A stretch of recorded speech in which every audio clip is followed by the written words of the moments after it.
Good evening and thank you for joining us. Hundreds of workers at the Resolute pulp and paper mill in Thunder Bay have a new collective agreement, which includes some significant wage hikes and benefits. The deal with Unifor was ratified by the membership last night, with nearly 90% voting in favor. The four-year contract will affect about 270 employees at the local mill on Nebing Avenue. Over that time, production staff will see wages increase by $2.50 an hour, while members of the trades will see an extra $3.50. The average salary hike ranges from 20 to 24%. There are also improvements to group benefits and vacation time. Local Unifor rep Gary Bragnello believes this new deal will help retain current employees and appeal to potential new ones. Hopefully that'll attract them and keep the people that we got, so they won't leave and go to say a gold mine or somewhere else and work, right? Because here they could work, they're home all the time, right? And especially even with the production workers, to keep them here and not going out to various locations.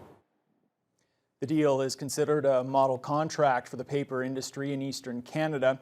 Bragnello says it sets the stage for other mills in the Northwest to try to achieve the same terms for their union members.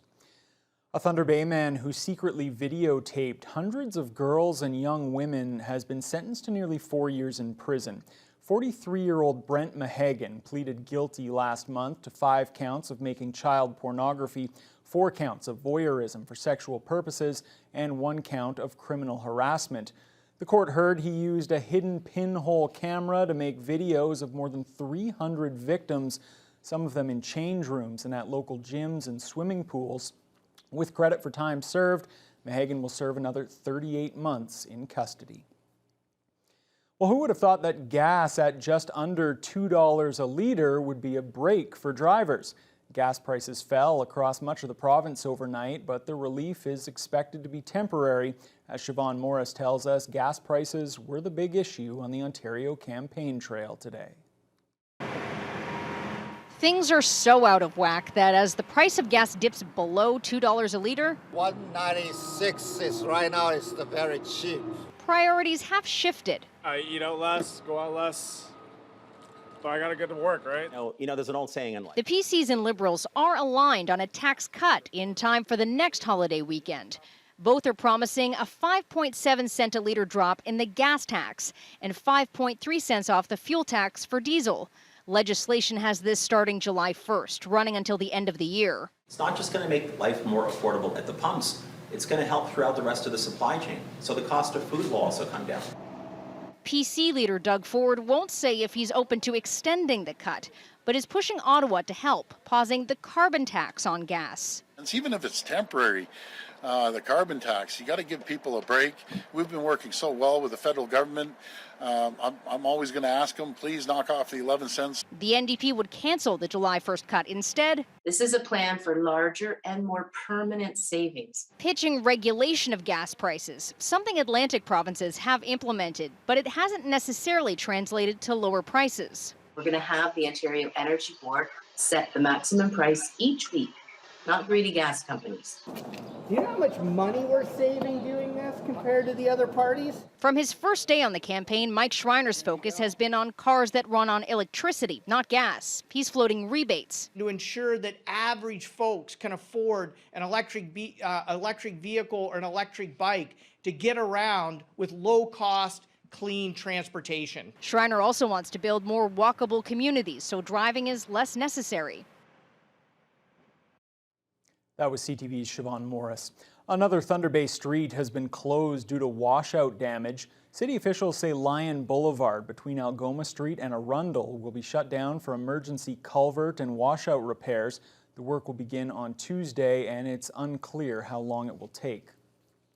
Meanwhile, it's been 2 weeks since a sinkhole appeared on River Street where it crosses over McVicker Creek. And after further inspection, city officials say the busy street won't reopen anytime soon. The city is now looking at its options for repairs, but city project engineer Mike Vogrig says even the easiest fix under consideration will take at least a month to complete. In the meantime, all 4 lanes of River Street will remain closed between Algoma and College Streets. We kind of had a weird spring weather, hot, cold, lots of water coming through. And that was enough to pop the bottom of the culvert off and obviously cause a sinkhole. We've had a number of other smaller culvert replacements going on throughout the city with the culverts. But when you have a spring like this, those kind of things are expected. Anything that might be borderline kind of pops out. This particular one was definitely a bit of a surprise. It wasn't even on our radar for any sort of rehabilitative measures, probably for another about 10 years based on its condition. So, but now we have a problem, so now we have to fix it. Under the best case scenario, the culvert will need a new concrete bottom. It may also need to be lined or even replaced altogether. Vogrig encourages drivers to get used to the detours, saying it'll be quite a while before the street opens up again. Pikangikum First Nation is trying to avoid an evacuation after flooding washed out the road to the community's only grocery store, and some other major infrastructure is also being threatened. Chief Dean Owen and his council are working with the Independent First Nation Alliance to mitigate potential risks to food, fuel, and access to clean drinking water. Owen says they're hoping to manage the situation before it turns into a crisis and another costly, challenging evacuation. Thousands of Pikangikum residents were forced to leave the community last year due to forest fires. About 350 evacuees from Kasheshawan First Nation who've been staying here in Thunder Bay are preparing to head back home. But residents of Grassy Narrows, which has declared a state of emergency due to severe flooding there, could soon take their place in our city. Kasheshawan residents arrived in Thunder Bay nearly 2 weeks ago due to an ice jam that threatened to flood their community on the James Bay coast. The situation has improved and they're now set to begin returning today and through the weekend. But city officials are now waiting to find out if Grassy Narrows near Kenora will need to evacuate. A state of emergency has been declared there, but it's still unclear if residents will be forced to leave. The historic purchase of the toll bridge between International Falls and Fort Frances was completed this week. The Rainy River First Nations and BMI Group have partnered to take ownership of the structure. The acquisition by Ajagan Limited Partnership marks the end of a long process that saw the American half of the bridge purchased by the group last year. The structure actually consists of two separate bridges, one made of steel and a concrete bridge, which are side by side. The partnership also owns several other assets in the region, including sections of the former Resolute mill property in Fort Frances. Rainy River Chief Robin McGuinness says this purchase brings stability and reassurance for cross-border travelers, as there are only 3 crossings between Thunder Bay and Rainy River. We're a very economically driven community where, we want to make as much and be self-sustaining as much as we can. And with that, you need business opportunities, and with that, you need that international bridge. So, we're going to maintain it. We have regulatory things that we have to fulfill. We have engineering studies that have to happen every year that comes with, the things that we have to do to maintain and make sure that nothing ever happens to the bridge. Financial details of the sale haven't been disclosed. McGuinness wants to put residents and travelers at ease that toll prices won't change much, but he admits inflation could require an adjustment. Turning to COVID-19 now, the case count has gone up at the Regional Health Sciences Centre for the second straight day. There are now 37 COVID patients in hospital, up from 35 yesterday, but the number of cases in the ICU has fallen from 4 to 2. The hospital is nearly 102% full, while the occupancy rate in intensive care has dropped to 59%. The Thunder Bay District Health Unit is reporting a new COVID-19 outbreak at Shelter House today. As for the overall case count, I apologize you're not seeing the numbers there. There are 50 new infections since the health unit's last update on Wednesday. There are now 228 known active cases across the district, down from 300 2 days ago. There were no injuries today after a fire at Patterson Court, though it left some heavy damage to an apartment unit. Thunder Bay Fire Rescue crews responded to the 10-story building on May Street just before the noon hour after reports of smoke and flames on the 6th floor. There was no one inside the unit and the blaze was quickly extinguished. Some of the smoke rose to the upper levels of the building, but there was no need for a full evacuation. The investigation into the cause of the fire continues. Anyone feeling nostalgic for the Boulevard Lake Playground might want to head out there this evening. That's because the structures are being dismantled this long weekend to make way for a major new playground. Meanwhile, construction is already underway on another new playground at Centennial Park, where new structures seem to be sprouting like trees. Lee Noonan has more on that.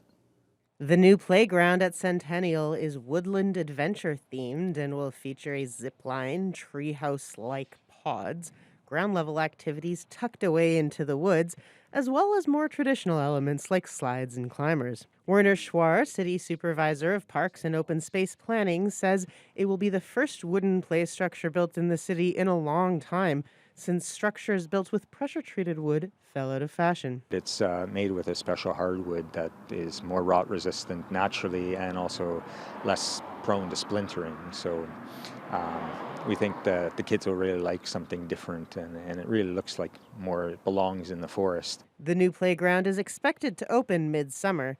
Meanwhile, the Muskeg Express at Centennial, which derailed last year, has been repaired and should be chugging along ready for passengers by mid-June. Over at Boulevard Lake, the existing play structures are at the end of their lifespan and will be replaced with a much larger play area that is geared towards accessibility. The way it's been designed is to encourage interaction between able-bodied kids and kids with mobility or other cognitive challenges. And the idea is that everyone plays together, and that really will be a hub for accessibility and inclusivity in the north end of the city. The new playground, which is supported by the Canadian Tire Jumpstart charity, will be the first rubber surface playground in the city. There will also be a workout area for adults or older youth that Schwar hopes will be a welcome addition to the running and cycling trail around the lake. The area will be closed starting this weekend, and completion of the new structure is expected in mid-September. Lee Noonan, TBT News. Lakehead Public Schools held its annual Indigenous student floor hockey tournament today. Students from Hammersholt, Westgate, and Superior got together to encourage student engagement and sportsmanship throughout the three schools. Jessica Clement has that story.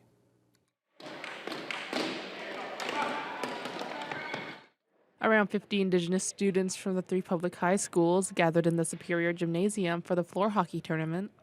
It has been a couple of years since they've been able to hold the event due to the pandemic, but all schools are happy to be able to get together again.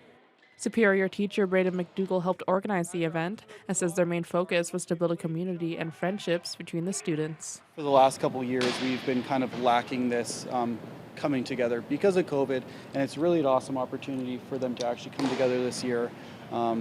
See some friends from different schools. I know that they've really been missing out on it. For everyone just to come together on a team, have something to work together on is really awesome. The students were split into 4 teams, combining students with different levels of experience. Grade 11 student Lucas Sinaway says he was excited to play with his new teammates. I actually don't know many rules of hockey, but I'm willing to play. I'm willing to try. Most of them are from my res, White Sand First Nation, and some of them I met this year, and it's going to be fun playing with them.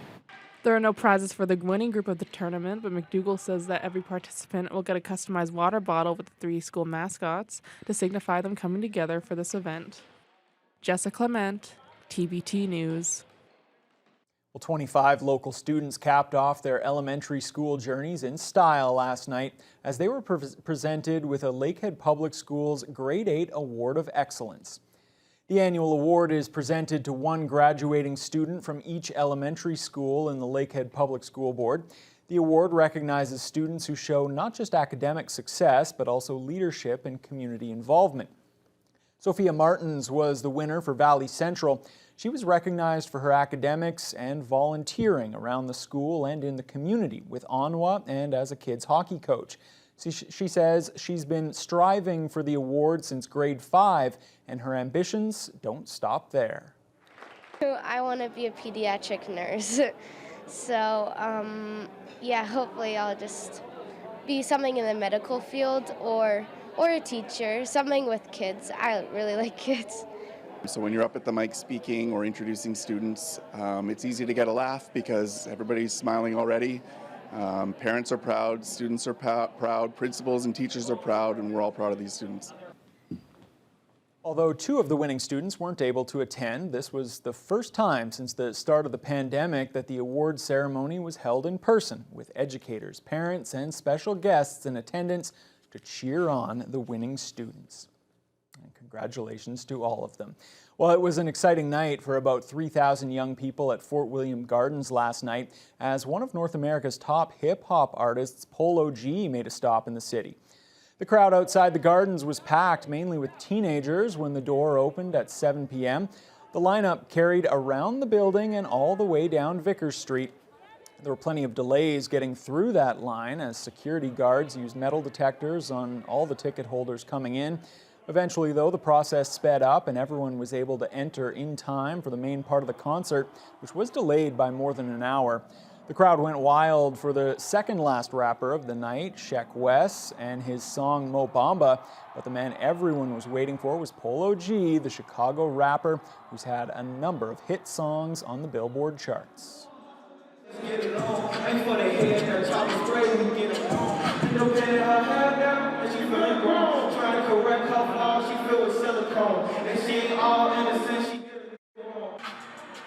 The young fans loving every minute of it despite the big crowd. There were no major incidents, though a few people were escorted out by city police or security. This was the first major concert at the Gardens since Headley played there in 2014.